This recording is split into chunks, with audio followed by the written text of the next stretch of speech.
Allir þættir samstæðvarinnar eru fáanlegir á öllum helstu hlaðvarpsveitum.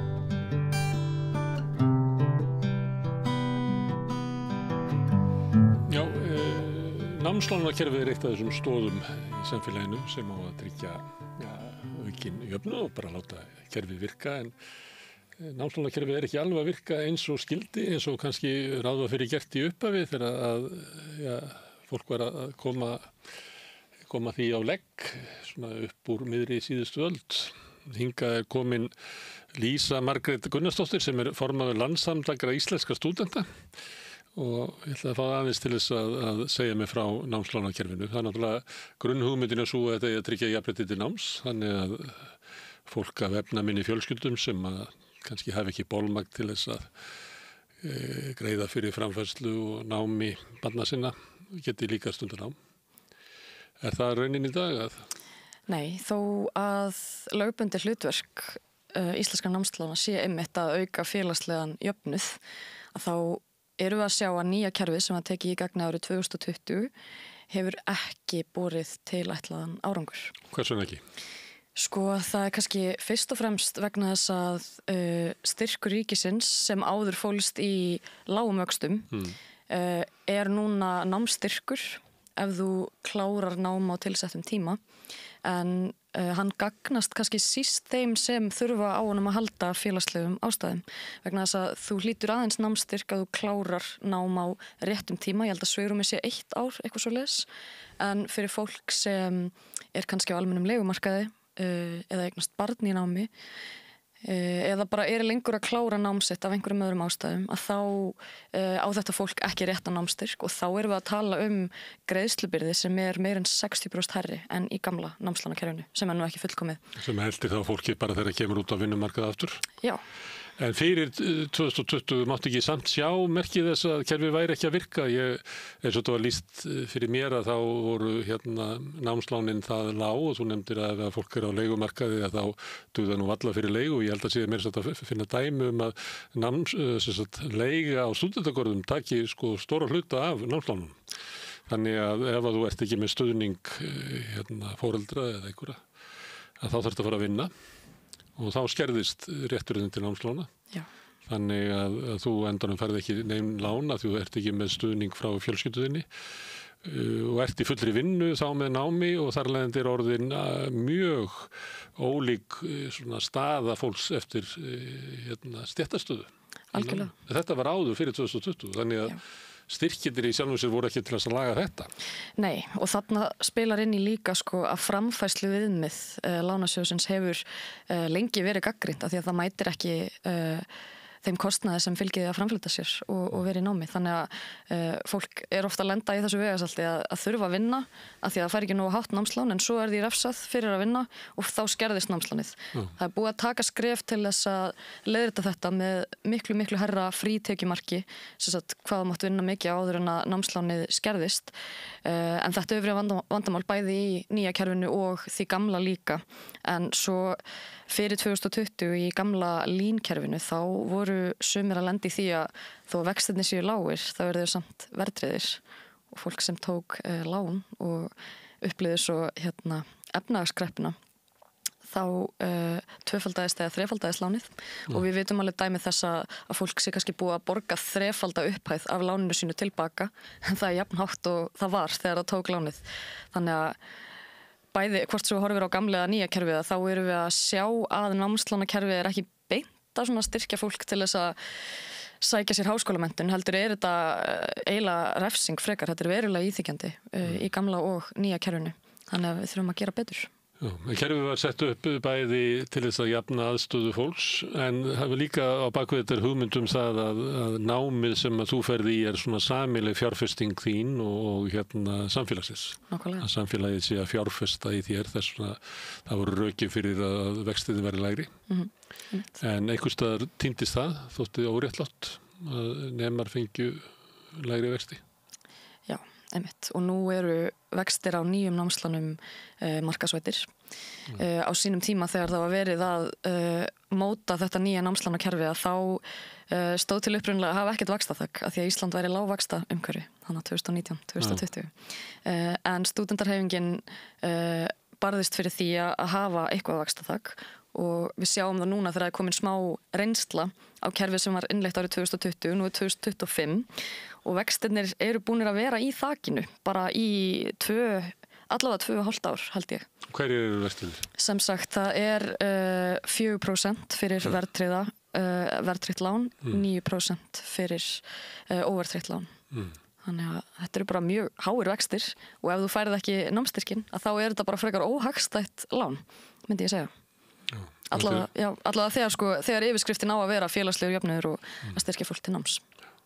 Og miðað við verðbólguna í dag að þá er þetta svona álíka raunvextir á þessum lánum. Þetta er svona 4+% vextir sem eru háir vextir. Já, svo bætist líka ofan á þetta allt saman að þá með nýja kerfina þá var innleitt vaxta álag. Sem sagt, ríkissjóður ber ekki lengur þungan af afföllum sjóðsins ef einhver lendir í vanskilum eða fellur frá eða eitthvað, heldur eru það lántakar. Þannig að það bætist ofan á vaxta álag sem er 0,8% hefur verið. Sem er umhverflega bara vextir, sem er þá þannig að afföllin, að það er hópurinn í heild sem að borgar afföll ef ykkur fellur frá til dæmis. Einmitt. Já. Þannig að þá eru vextinni farið að vera nálægt 5%. Já. Þannig okkur finnst þetta graf alvarleg staða og sem betur fyrr er komin aðeins meiri samhljómur núna hjá yfirvöldum að þetta sé ekki bara gallað kerfi, heldur sé það bara handónýtt og við þurfum að ráðast í verulega breytingar til þess að létta á fólki sem er kannski nýkomið út á atvinnumarkað, er búið að sækja sér nám og þannig skerða lífeyrisréttindi sín og svo er það stór skuldugt þegar það kemur úr námi og er að fóta sig á vinnumarkaði og byrja svo að borga af nýju lánunum 1 ári eftir útskrift, ekki 2 árum eins og var. En er ekki reglan svo að þú borgar svona í takt við það tekjusund með? Þú hefur rétt á tekjutengdum afborgunum en við höfum svolítið gagnrýnt að þú verður að sækja það strax. Áður og tekur lánið? Nei, bara leiðu útskrifast þá sækjur tekjutengdar afborganir og ef þú gerir það ekki innan einhverja tímamarka þá bara getur aldrei sótt það aftur og þá setur uppi með kannski mjög háa greiðslubyrði. Svo er líka það er hópur af fólki sem er bæði með námslán í gamla línkerfinu, G-lán og líka með hálán í nýja kerfinu. Og við vitum alveg dæmi þess að fólk sé að borga yfir 100.000 krónur á mánuði í afborganir af fleiri en 1 láni sem er verulega íþyngjandi fyrir unga foreldra. Já. Þetta hefur verið rætt þetta víða heim, kannski meira í svona engilsarsnesku löndunum, bæði í Bretlandi og í Bandaríkjunum er krafa að fella niður námslán. Þetta er náttúrulega þau lönd sem hafa kannski gengið lengst í svona átt til nýfrjálshyggju og með því að markaðsvæða allt og meðal annars kostnað við nám og skólagjöld og annað hefur hækkað gríðarlega í þessum löndum. Samlega því sem hefur verið dregið úr skattheimtu af efnafólki og fyrirtækjum. Það hefur verið auknar álögur í því sem okkur finnst stundum eins og að skattarnir eiga að fara í eins og nám og heilbrigðisþjónustu og annað slíkt að það hækkað mikið. Og þar er krafan að fella þetta niður og rökin eru meðal annars þau að efnahagsleg staða ungs fólks sem kemur úr námi skuldugt er á jaðri húsnæðismarkaðar í oft dýru leiguhúsnæði eða á erfiðleikum með að fá greiðsluma til þess að geta keypt sér og ef þau geta keypt sér þá er eins og flesti vita sem hafa gert það þá er mesta greiðslubyrðin snemma. Þetta er oft fólk sem er með á börn þar sem framfærslubyrðin er þá meiri heldur en fólki af öðrum kynslóðum og þetta námslánin spila orðið stóran þátt í því að efnahagsleg staða ungs fólks sem oft er líka foreldrakynslóðin er miklu lakari hlutfallslega heldur en hefur verið eiginlega svo langt sem að við eigir aftur á bak. Algjörlega. Það má bara, mér finnst alveg með að segja það að ungt fólk hafi bara gjörsamlega setið á hakanum síðastliðin 20 ár. Ég meina kaupmáttur okkar hefur staðið í stað. Við höfum ofboðslega erfitt með að komast inn á húsnæðismarkað og mér finnst líka áhyggjuefni að fólk ekki að sjá endilega ávinning af því að sækja sér háskólamenntun, taka óhagstætt námslán, skuldsetja sig, svo kannski menntunin ekki metin af verðleikum þegar þú ert útskrifaður. Þannig að mér finnst staðan alvarleg þegar kemur að háskólanámi og ég vona bara að... En það þannig að við getum séð það að þessi minni eftirspurn eftir námi núna en áður? Það ekki alveg þannig? Þetta benda að við getum kannski spáði ef að framfyrir sem horfir að þá minna leiða til þess? Já, við getum ekki beint sagt það eins og Við vitum náttúrulega bara að skráningi í háskólanám stórjókst á COVID-árunum en við sjáum líka að kaupmáttur háskólamentara hefur staðið í 25 ár þannig að þú veist, nýjir stúdentar eða fólk sem að íhuga að fara í háskólanám sem við fáum oft fyrirspurnir frá, þau sjá ekki endilega hagsin á því að leggja þetta á sig. En það margt annað sem spilar inn í þetta eins og svona samfélagsstaða og fleira og flókið þannig að það verið gaman að sjá. En það verið kannski sérstaklega gaman að sjá hvort það verið að sjá ásókn í háskólanám eftir stéttum. En það við höfum enga slíka tölur. Nei, ekki svo ég viti. Því miður Hagstofan, hún greinir ekki eftir stéttum eins og Hagstofur víða í kringum okkur. Nei, einmitt. Og þess vegna erum við svolítið blind fyrir þessu. Já. En þó eitt sem við getum séð að ásókn barna innflytjenda lítil í háskólanám. Já. Og það heimili sem oftar en ekki eru þá tilheyra lágtekju heimilum. Já, það líka bara alls konar hindranir sem þau mæta sem við þurfum ekki að kljást við sem erum hér fædd og uppalin og höfum góð völd á íslensku og kannski foreldri heima sem getur hjálpað. En við erum líka með Landssamtök íslenskra stúdenta halda úti starfsemi sem heitir Student Refugees og þar veitum við fólki sem vill komast í háskólanám, ráðgjöf og beinu þeim á kannski svona réttar boðleiðir af því að það er alls konar atriði sem sem þau eru ekkert endilega meðvituð hvert á ég að leita, get ég fengið fjárhagsaðstoð, á ég rétt á námsláni, ef þau eru hælisleitendur mun ég ennþá eiga rétt á þjónustu ef ég skráði mig í háskólanám og annað slíkt og það að verða meiri og meiri aðsókn í þessa þjónustu okkar en það er svona það oft fátt annað sem maður getur sagt nema bara ef þú ert hælisleitandi þá máttu skráði í háskólanám, það ekki til fyrirstöðu.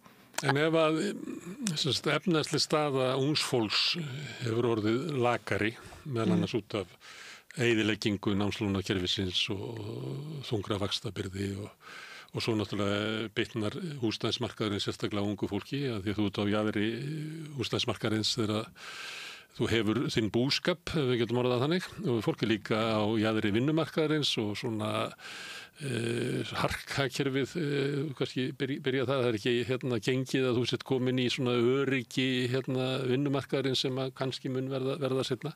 Ef að þetta er staðan, er þetta ekki þá dómur yfir því að hagsmunabarátta ungs fólks hefur einhvers staðar keyrt út í skurð?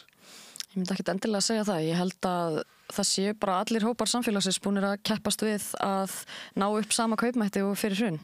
Það er ekki gengið fyrir ungt fólk en ég myndi ekki segja að það sé hagsmunabaráttu þeirra vegna. Það er bara pólitísk ákvörðun hverju sinni. En eins og í sambandi við breytingar á námslánakerfinu, hefði ekki stúdentar mátt berjast harðar fyrir sínum hagsmunum? Áður en að námslánakerfi var innleitt þarna þegar þetta var í vinnslu 2019 að þá bentu hagsmunaöfl stúdenta, þá sérstaklega stúdentar á Háskóla Íslands og Landssamtök íslenskra stúdenta á þá vankanta sem þau sáu strax fyrir höfðu þungar áhyggjur af greiðslubyrði, af háum vöxtum og á það var einfaldlega ekki hlustað. Það hefur allt ræst núna, þannig að ég veit ekki, hefðu þau getað barist harðar? Nei, þau börðust virkilega gegn þessu og börðust líka dálítið fyrir því að fá að koma að borðinu.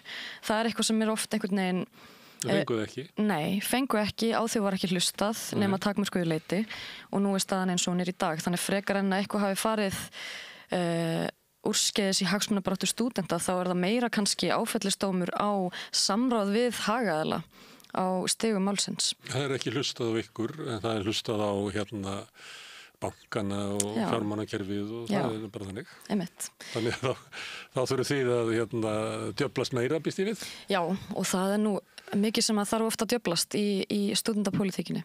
En við finnum það alveg núna að það er meiri samstarfsvilji en áður og við höfum verið í ágætis samskiptum við ráðuneytið, við vinnslu frumvarpsins sem nú í þinginu. Það dagaði upp í sumar, það eitt af þessum málum sem að ríkisstjórnin lét gossa. Já, einmitt, vegna málþófs veiðigjöld. Já. Það og ég meina það var okkar skilningur að þetta væri í forgangi, sko. Var andstaða í öðru flokkum við þessar breytingar? Ég held að hafi bara ekkert verið neitt samningsvilji þegar það var verið að reyna að semja þinglok. Þannig að frekar heldur en að einhver ákveðin flokkur hafi verið á móti þessu nákvæmlega, þá held ég að það hafi bara verið þannig stemning orðin. Og núna þetta frumvarp ásamt mörgum öðrum sem að voru sölduð eða fleikt eða hvernig sem við viljum orða það. Á eftir komið ljós hvort að ríkisstjórnin ætlar að reyna að ná því fyrir jól. Það nú ekki algengt að því þetta gerist náttúrulega hverju ári.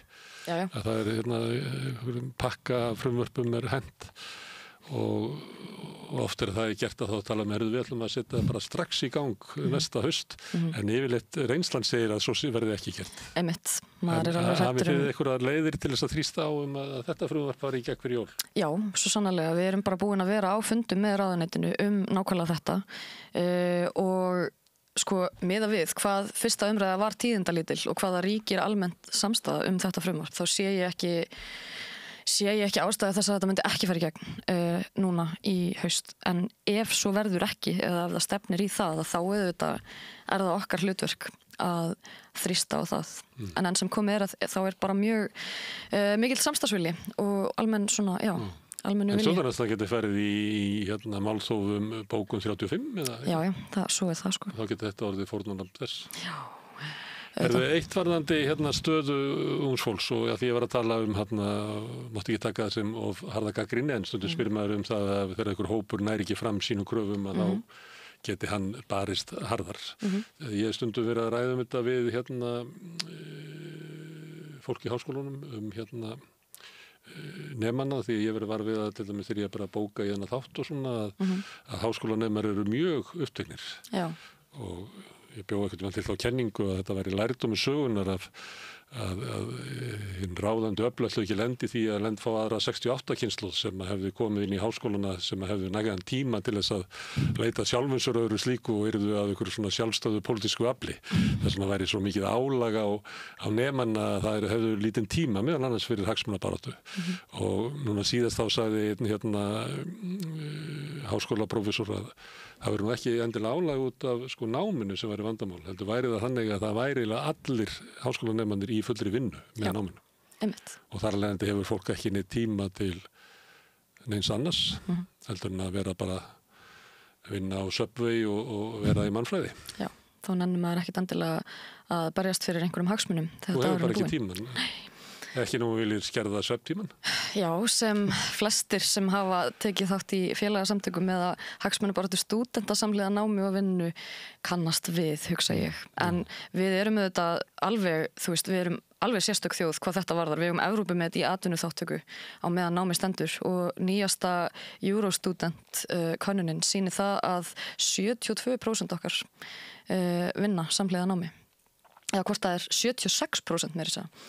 Allavega yfir 70% og flest þeirra vegna þess að þau hefðu ekki efni á námi sínu annars. Já, og þá verður þetta fólk sem eiginlega ekki það náttúrulega í fullu námi, reyna að vera í fullu námi. Það hefur eiginlega ekki aðstöðuna til þess að vera í fullu námi. Nei, ekki nema að vinna talsvert með. Og svo við annað Evrópumet, við eignumst börn í námi meira heldur en nokkur önnur Evrópuþjóð og með þessar tölur á vopni að þá svona velti maður fyrir sér hvort að þetta námslánakerfi hefði geta brugðist okkur meira vegna þess að það hentar einmitt síst þeim sem eignast börn í námi eða vinna samhliða námi. Við ættum að hafa öflugasta stuðningskerfið við stúdenta í heimi. Já. Til þess að losna við það, eða allavega við ættum að bæta það til þess að losna við þessa atvinnuþátttöku. Við ættum að hafa sérstakt stuðningskerfi vegna þess að íslenski nemar eignast frekar börn í námi heldur en annars þar. Já.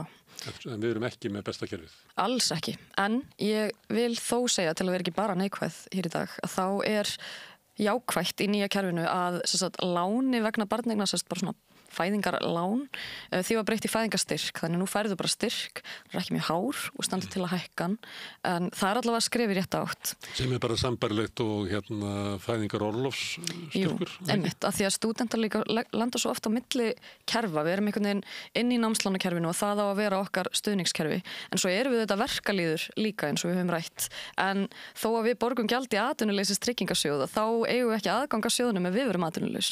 Við eigum bara að láta námslánin duga, en það er bara lánað í 9 af 12 mánuðum. Þannig ef að... Þú getur náttúrulega ekki verið atvinnulaus ef þú ert í námi. Nei, en hvað með sumatíman? Ja, það er þetta með þetta tvöfaldakerfi, sko. Já, þú veist. Þú ættir að vera bara í námi Já. Og vera námslánum, Já. En námslánum duga þér ekki þannig að þú ert að vinna, Já. En ef þú eru atvinnulaus þar þá ferðu engan styrk. Þetta er svo mikið vegasalt og bara mjög mikilvægt að setja ungt fólk í háskólanámi í forgang, af því að það hefur ekki verið gert.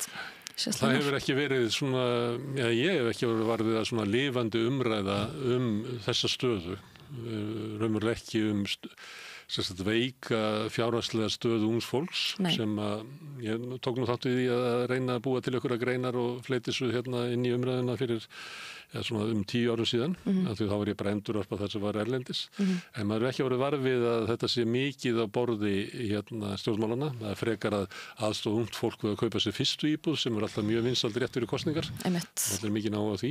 Já. En ég kannast ekki við mikla umræðu svona námslánakerfið eða hvort það þurfi að, eins og stundum er sagt að við erum bara að setjast niður og búa til heilbrigt kerfi í kringum þetta. Já, það er náttúrulega lögbundin heildarendurskoðun þessara 9 laga átti að fara fram árið 2023 og við höfum ekki verið að berjast fyrir því að hún eigi sér loksins stað. Þetta frumvarp sem er núna í þinginu er bara svona plástur og blæðandi sár, ekki frekari endurskoðun. Þannig að, já, stóra verkefnið hjá okkur í LÍS og bara okkur öllum í stúdentarhreyfingunni er að vekja næga athygli á stöðu ungs fólks í daga því að hún er alvarleg. Það er erfitt að fóta sig á atvinnumarkaði og erfitt að sækja sér menntun. Og við erum með námslánakerfi sem hefur bara versnað með hverju breytingunni. Þannig við berjumst fyrir því og vonandi næri þetta frumvarp í gegn sem fyrst að hausti. Þetta er svona menningarlegt fyrirbrigði. Við vinnum meira með námi. Heldur að það sé svona inngróið í menninguna þannig eigið að vera? Já, ég held að það sé oft raunina því að það hafa flesti gert samhliða námi sínu. Við erum búin að vera með þetta Evrópumet síðan við byrjuðum að taka þátt í Eurostudent könnununum. Já, og þú veist... Það er ekki viljið til að breyta því að við teljum að ég sem ráðherra, ég vann nú með námi og lifði bara á bökuðum bænum og hafði það fínt. Já, eiga háskólanemar ekki bara að hafa það svolítið skýtt. Ég held að þetta sé sannarlega hluta menningun okkar. Og að samaskapi að þá held ég að sú ákvörðun að hleypa stúdendum ekki að borðinu í ákvarðanatöku sem varðar þeirra raunveruleika og framtíð sé líka staðalímyndin íslenskan háskólanema. Þetta er einhver tvítugur pjakkur sem býr kannski í kjallaranum hjá mamma og pappa. Þegar raunin er svo að við erum með hæsta meðalaldur í Evrópu í háskólanámi. Er það ekki vegna þess að framhaldsskólinn okkar hann fer hærra upp í aldri eða gerði það lengst af? Ekki einverðungu. Það er líka því að við tökum okkur lengstu námshliðin oft til að vinna, sérstaklega læknanemar sem fara út til að læra. Þau hafa ekki efni á að klára námið sitt þannig að þau koma heim og vinna og fara aftur út. En svo erum við líka í barneignum, við erum meira en aðra þjóðir að stunda háskólanám kannski ólínulega og mér finnst það ekkit endilega að vera galli. Mér finnst að maður ætti að geta sótt sér menntun á öðrum tímum en kannski bara leið og útskrifast menntaskóla og klárar það bara að ferða að vinna. Þannig að en það sem ég er svona kannski að reyna að segja með þessu er að staðalímyndin íslenska unga stúdentin er ekki sönn og það er mjög ánægjulegt að núna upp á síðkastið að þá er verið að taka okkur alvarlega sem hagaðilum og sem sérfræðingum allavega þegar kemur á námslánum að því að þú veist, við neyðumst til að vera það. Þetta er svo óhentugt kerfi, erfiðar og illskiljanlegar útlitunarreglur þannig maður þarf einhvern veginn, maður mun brenna sig á kerfinu og svo verður maður reiður og þá fer maður að rýna ofan í sauman á þessu og þá hefur fólk í stúdendapólitík.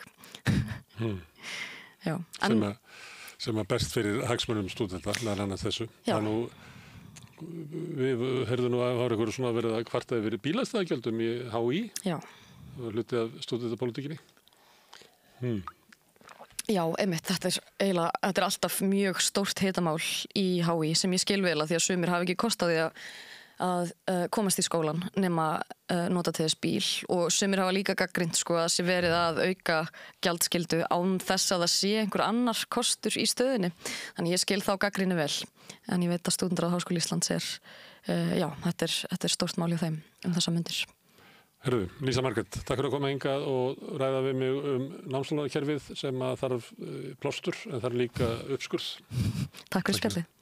Við ætlum að sitja hérna áfram við rauðaborðið, við erum alltaf að reyna að skilja hennan heim. Næsti kafli eftir augnablik. Öflugur og ódýr auglýsingamiðill 40.000 manns sjá eða heyra þætti samstöðvarinnar í hverri viku.